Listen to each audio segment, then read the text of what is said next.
بسم اللہ الرحمن الرحیم۔ اقرا آن لائن قرآن اکیڈمی کی طرف سے آج ایک اور ویڈیو لے کر آپ حضرات کے سامنے حاضر خدمت ہوا ہوں۔ کھانے کا برتن کس کے لیے استغفار کرتا ہے، آئیے جانتے ہیں۔ نبی کریم صلی اللہ علیہ وسلم کا ارشاد عالی شان ہے۔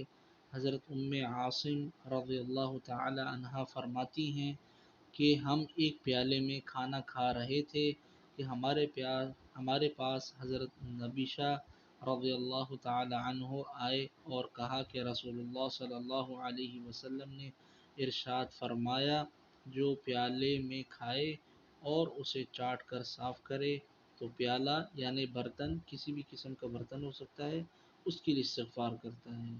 حدیث سنن ابن ماجہ کی ہے، حدیث نمبر 3273 3273 ہے۔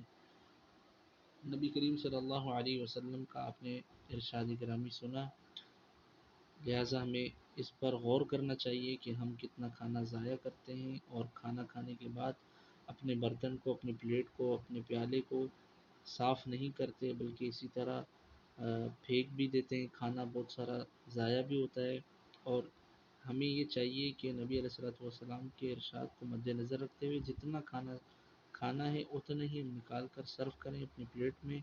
اسی طرح شادی بیاہ کے موقعوں پر بھی عام طور پہ دیکھا گیا ہے، ہم کھانا کھانے میں بالکل لاپرواہی کرتے ہیں اور کھانا بہت زیادہ ضائع کرتے ہیں، لہٰذا اس سے گریز کرنا چاہیے۔ اگر صحیح اچھا مسلمان بننا ہے تو نبی علیہ الصلوۃ والسلام کے اس ارشاد پہ ہمیں عمل کرنا چاہیے۔ جزاک اللہ خیر۔ اگر آپ کو ویڈیو پسند آئی تو اسے لازمی آگے شیئر کیجیے، کیا پتہ آپ کے ایک شیئر سے کسی کی زندگی بدل جائے۔ اگر ابھی تک آپ نے ہمارے channel Iqra on line Quran academy کو سبسکرائب نہیں کیا تو سبسکرائب بھی کر دیجیے۔